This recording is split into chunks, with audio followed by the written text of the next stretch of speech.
Welcome to mega 9 TV. నేను మీ జనని. Telangana budget session రసవత్తరంగా సాగుతోంది. గత 10 రోజులుగా కొనసాగుతున్న సభలో ఇవాళ వాడి వేడి చర్చ జరిగింది. రాష్ట్ర సర్కార్ విపక్ష బీఆర్ఎస్ మధ్య మాటల యుద్ధం తారాస్థాయికి చేరింది.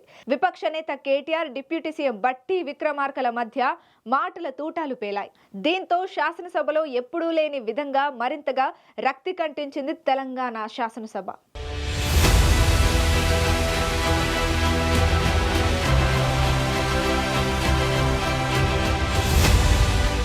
పదో రోజు కొనసాగిన తెలంగాణ శాసనసభలో రాష్ట్ర డిప్యూటీ సీఎం బట్టి, మంత్రులు, పొంగులేటి విపక్ష నేతలైన కేటీఆర్, పల్లా రాజేశ్వరరెడ్డి నడుమ కోల్డ్ వార్ జరిగింది.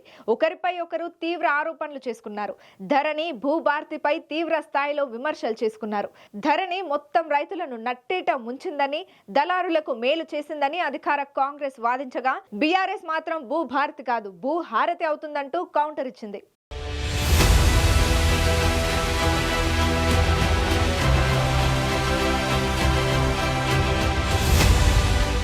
అటు కేటీఆర్, డిప్యూటీ సీఎం బట్టి నడుమ మాటల యుద్ధం జరిగింది. కాంగ్రెస్ పాలనలో 20%, 30% కమిషన్ లేనిదే పనులు జరగట్లేవంటూ ఆరోపించారు. కాంగ్రెస్ సభ్యులు చెప్పుకున్న మాటనే తాను చెప్తున్నానని అన్నారు. ఇది కాంగ్రెస్ నేతలు జీర్ణించుకోలేకపోతున్నారని తెలిపారు. అధ్యక్ష, మరి నేను అనలేను అధ్యక్ష, ఓటుకు నోటు దొంగ ముఖ్యమంత్రి, 20% కమిషన్లు, 30% కమిషన్లు మీ ఎమ్మెల్యేలు అంటున్నారు. నేను అనలేను అధ్యక్ష ఈ మాటలు. నేను అంటలేను అధ్యక్ష, నేను అంటలేను. నేను అనొచ్చు కానీ నేను అంటలేను అధ్యక్ష. ఇంకొక మాట చెప్తున్నా అధ్యక్ష, దయచేసి మీరు మా రెస్క్యూకి రావాలి.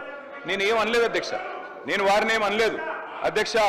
నేనేమన్నాను అధ్యక్ష, జడ్చర్ల శాసనసభ్యులు అనిరుద్ధ్ రెడ్డి గారు 30% కమిషన్ అని మాట్లాడినారు. దాని మీద చర్య తీసుకోమని రెవెన్యూ మినిస్టర్ గారిని అడిగాను.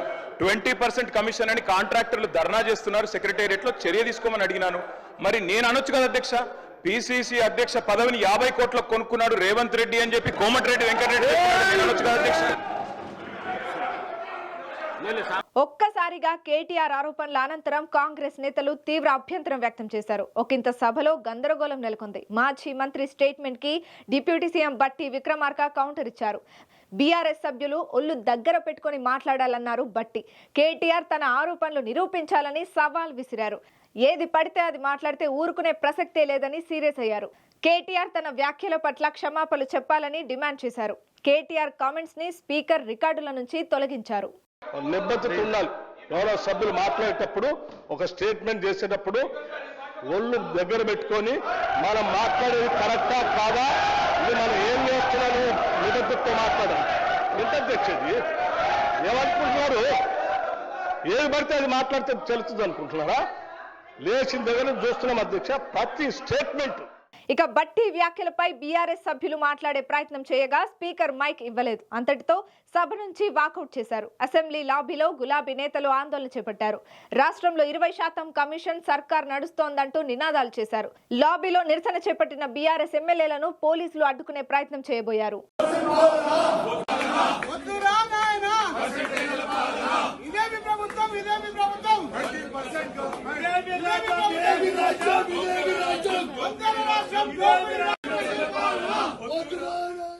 ఇదంతా ఒకెత్తైతే అటు పల్లా వర్సెస్ పొన్నం, పొంగులేటి బట్టి అన్నట్టుగా సభ రక్తి కట్టించింది. ధరణి, భూభారతిన చర్చ సందర్భంగా అధికార విపక్షాలు తీవ్ర స్థాయిలో విమర్శలు గుప్పించాయి. ధరణి నష్టాన్ని ప్రజలు ఎన్నికల్లో ఫలితాల రూపేణా చూపించారని ప్రభుత్వం చెప్పుకొచ్చింది. తెలంగాణ అసెంబ్లీలో గందరగోళం నెలకొంది. ధరణిని అజెండాగా తీసుకుని ముందుకు వెళ్లాం, ధరణి బాగుందా లేదా అని ఎన్నికల్లో ప్రజల తీర్పుతో స్పష్టమైందన్నారు మంత్రి పొంగులేటి శ్రీనివాసరెడ్డి. వచ్చే ఎన్నికల్లో భూభారతి కాన్సెప్ట్తో ప్రజల్లోకి వెళ్తామన్నారు. దీనికి BRS MLA Palla Rajeshwar Reddy counter ఇచ్చారు. అది భూభారతి కాదు భూహారతి అని విమర్శించారు. భూహారతి కాన్సెప్ట్తో తాము ప్రజల్లోకి వెళ్తామని స్పష్టం చేశారు. మీరు ఇచ్చిన అనేక వాటి 420 హామీల మీద ప్రవరించింది తప్ప ఈ ఒక్క దీని మీదనే మీకు రాలేదు అధ్యక్ష.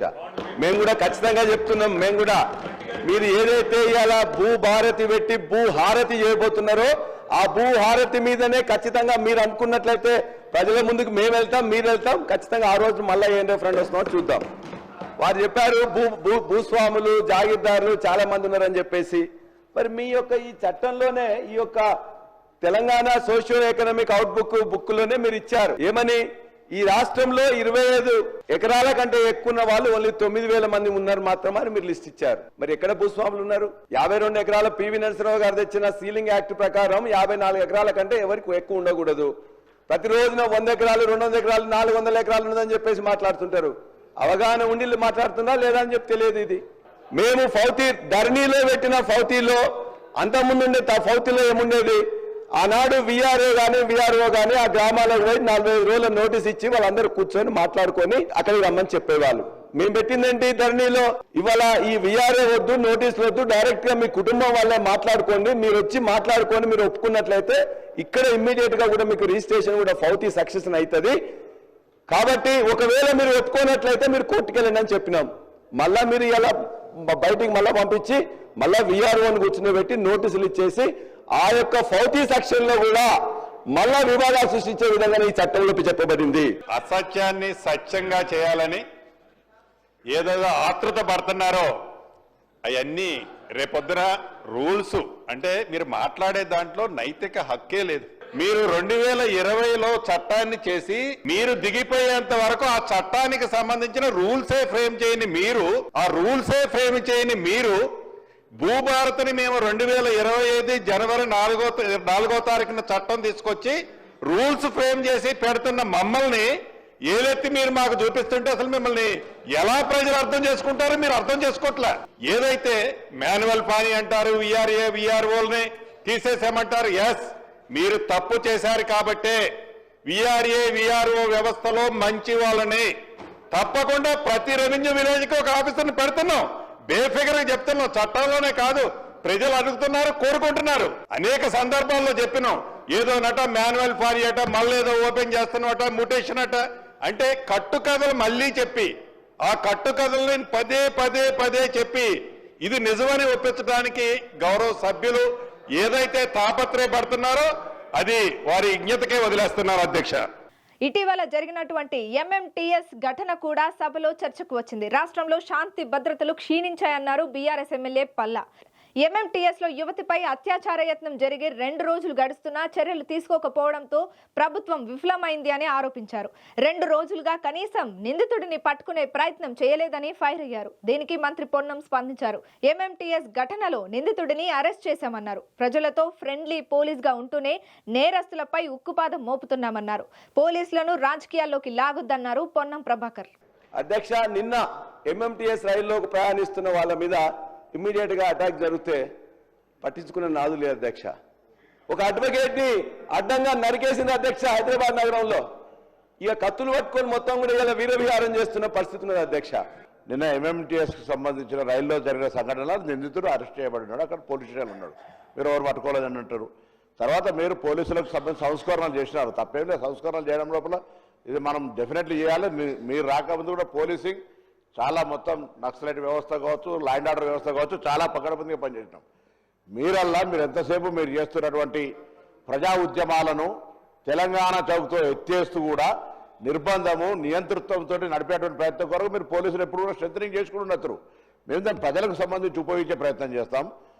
ఫ్రెండ్లీ పోలీసు ప్రజలకు ఉండాలి, నేరస్తుల పట్ల కఠినంగా ఉండాలి అనేటువంటి వ్యాఖ్యను అవలంబిస్తున్నాం. ఎంఎంటీఎస్కి సంబంధించిన పూర్తి వివరాలనే దానికి సంబంధించి జరిగిన సంఘటన, రైల్లో జరిగిన సంఘటనలకు సంబంధించి ఎక్కడ కూడా ప్రభుత్వం స్పందించకపోవడం కానీ చర్య తీసుకోకపోవడం కానీ లేదు. నేను రిప్లైలో వారు చెప్పిన మిగతా అంశాల గురించి అన్నీ చెప్తాను. ఇదొకటి ఇన్సిడెంట్ మీద చెప్తున్నారు కాబట్టి చెప్తాం. క్రైమ్ రేట్కి సంబంధించి కూడా సార్ మీరు చూస్తున్నారు, క్రైమ్ రేట్ ఒక తెలంగాణ సంబంధించి లేదు. పోలీస్ మనోధైర్యం మీరు మాట్లాడే సందర్భంలో బడ్జెట్ కేటాయించి ఇంకా పోలీసులకు మనోధైర్యం కలగజేసే ప్రయత్నం చేయాలని నేను కోరుతా ఉన్నా తప్ప వాళ్ళను రాజకీయాల్లో దాని మీద ప్రభావితం కాకుండా చూడాలని కోరుతాను. మొత్తానికి రాష్ట్రంలో 30% కమిషన్ నడుస్తోందంటూ కేటీఆర్ చేసిన కామెంట్స్ సంచలనంగా మారాయి. అవి స్వయంగా కాంగ్రెస్ సభ్యులే చెప్తున్నారనడం మరింత ఆసక్తి రేపుతోంది. అధికారం చేపట్టిన 16 నెలల పాలనలో కాంగ్రెస్ ఏం చేసిందనే ప్రశ్నలు వెలువడుతున్న తరుణంలో కమిషన్ సర్కార్ అంటూ చేసిన ఆరోపణలు అధికార కాంగ్రెస్ ను ఇరకాటంలో పెట్టే ఆస్కారం ఉంది. రాష్ట్ర వ్యాప్తంగా అధికార పార్టీ ఎమ్మెల్యేలే 30% కమిషన్ తీసుకుంటున్నారని కేటీఆర్ వ్యాఖ్యలతో తెలుస్తోంది. ఇది ఎంతవరకు నిజం? డిప్యూటీ సీఎం బట్టి సవాల్ని కేటీఆర్ స్వీకరిస్తారా? 30% కమిషన్ సర్కార్ ఆరోపణను నిరూపిస్తారా లేదా అనేది ఇప్పుడు తాజా రాజకీయాల్లో ఉత్కంఠను రేపుతోంది.